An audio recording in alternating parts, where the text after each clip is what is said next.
අත්හතරක් ක්ලසික් එකේ ඉඳන්ම අපි ගොඩක් ආස කරපු ඒලියන් කෙනෙක් තමයි ෆෝර්ස් නැත්නම් අත්හතර කියන්නේ. ඉතින් මේ අත්හතරගේ ඉස්සරහට කෙවින් ලෙවින් විල් ගැක්ස් වගේ ඕන හතුරෙක් ආවොත් ඒ ඕන හතුරෙක්ගෙන් ගේම ඉල්ලන්න අත්හතර දෙපාරක් හිතන්නේ නැහැ. ඉතින් මේ සුපිරි ජීවියාගේ ඔරිජින් එක වගේම මේ ජීවියා ගාව තියෙන සුපර් පවර්ස් එහෙම ගැන අද මම මේ වීඩියෝ එකෙන් කතා කරනවා. ඉතින් අපි ටක් ගාලා යමු අපේ වීඩියෝ එකට. ඉතින් අපේ අත්හතර අයිති වෙන්නේ ටෙට්‍රාමෑන්ස් කියන ජීවී විශේෂයට. ඉතින් මේ ජීවී විශේෂයට ඇස් හතරක් වගේම අත් හතරකුත් තියෙනවා. ඉතින් මේ ජීවීන් ගොඩක්ම ශක්තිමත් වගේම මේ ජීවීන් ගාව තියෙන තාක්ෂණයත් ගොඩක්ම දියුණුයි. ඉතින් ඒ නිසා මේගොල්ලෝ ජීවත් වෙන කෝරස් කියන ග්‍රහ ලෝකෙ රජ කරන්නේ මේ ජීවීන් තමයි. ඉතින් කෝරස් කියන ග්‍රහ ලෝකෙ ඉන්න ගොඩක් ජීවීන් එක්ක අත්හතරක වර්ගයේ ජීවීන් සටන් කරනවා. ඒ වගේම ඒ ජීවීන් එක්ක සටන් කරනකොට වැඩිපුරම දිනලා තියෙන අත්හතරක වර්ගයේ ජීවීන්ම තමයි. ඉතින් කෝරස් වල ජීවත් වෙන තවත් ජීවීන් වර්ගයක් තමයි සිබූෂන් කියන්නේ. ඉතින් මේ සිම්බූෂන් කියන ජීවීන් වර්ගය අත්හතරක වර්ගයේ ජීවීන්ගේ වාහන විදියට තමයි ඉන්නේ. ඉතින් ඒ වගේම තවත් භයානක ජීවීන් වර්ගයක් ඉන්නවා කෝරස් වල. ඉතින් ඒගොල්ලෝ හඳුන්වන්නේ සෑන්ඩ් රීපර්ස්ලා කියලා. ඉතින් මේගොල්ලෝ තමයි නැචරල් ප්‍රෙඩිටර්ස්ලා අත්හතරක වර්ගයේ ජීවීන්ගේ. ඉතින් බෙන්ටෙන් ඔම්නිවර්ස් සීරීස් එක බලපුවා අපිට දැනගන්න පුළුවන් වුණා මේ අත්හතරක වර්ගයේ ජීවීන් තමයි විශ්වයේ හොඳම එන්ජින් නිපදවන්නේ කියලා. ඉතින් විශේෂත්වය කියන්නේ කෙවින්ගේ කාර් එකේ තියෙන එන්ජිමත් අත්හතරක වර්ගයේ ජීවීන් තමයි නිර්මාණය කරලා තියෙන්නේ. ඉතින් මේ ජීවීන් ගැන කියන්න තවත් වැදගත්ම දෙයක් තමයි මේ ජීවීන්ගේ පිරිමි කොට්ටාසට වඩා ගැහැණු කොට්ටාසට තමයි වැඩිපුරම බලයක් තියෙන්නේ. ඒ කියන්නේ පිරිමි ටෙට්‍රාමෑන් කෙනෙක් ගැහැණු ටෙට්‍රාමෑන් කෙනෙක් එක්ක සටන් කරොත් එතනින් දිනන්නේ බොහෝ දුරට ගැහැණු ටෙට්‍රාමෑන් කෙනෙක්. අත්හතරගේ වර්ගයේ ජීවීන් ගැන කතා කරා දැන් ඇති. දැන් අපි යමු අපේ අත්හතරට. ඉතින් අත්හතර අපිට මුලින්ම පෙන්නන්නේ බෙන්ටෙන් ක්ලාසික් සීරීස් එකේ වොෂින්ටන් DC කියන එපිසෝඩ් එකේදී.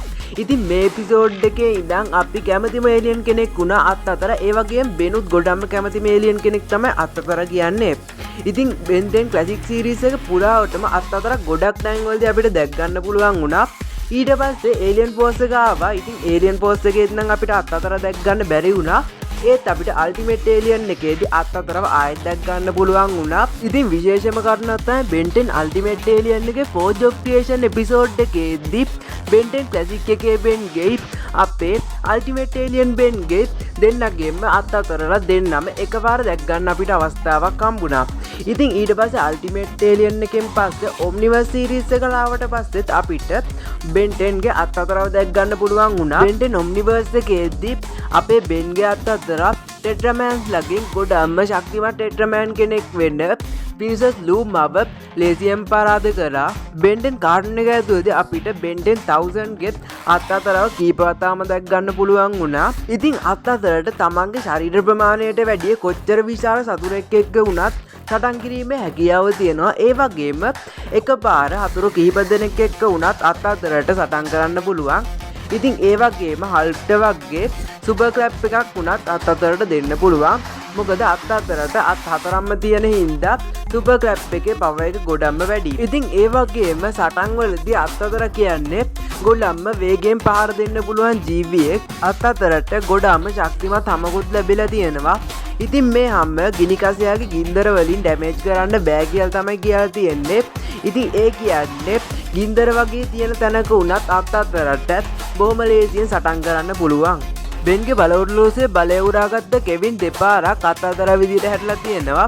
ඒ වගේම ගුවෙන්ටන් එපිසෝඩ් එකේදී ගුවෙන්ගේ අත්හතරත් අපිට දැක් ගන්න පුළුවන් වුණා. ඉතින් බෙන්ටෙන් ජෙනරේටර් X ක්‍රොස්ஓවර් මූවි එකේදී ඇල්ෆා කියන හතුරත් අත්හතර විදිහට හැටලා තියෙනවා. බෙන්ටෙන් කාටුන් එක ඇතුළේදී අත්හතරකින් හැදිච්ච ෆියුෂන් ඒලියන්ස්ලා දෙන්නෙකුත් අපිට දැක් ගන්න පුළුවන් වුණා.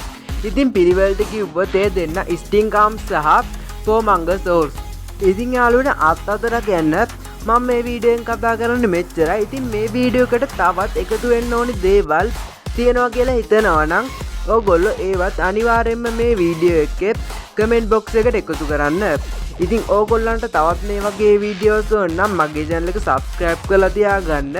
ඉතින් ඕගොල්ලන්ට බෙන්ටෙන් කාටුන් එක සම්බන්ධව දැනගන්න ඕනි දෙයක් තියෙනවා නම් අනිවාර්යයෙන්ම ඒවත් කමෙන්ට් බොක්ස් එකට එකතු කරන්න. ඉතින් මං හිතනවා ඕගොල්ලෝ මේ වීඩියෝ එකට ඔයාලගේ ලයික් එකත් එකතු කරයි කියලා.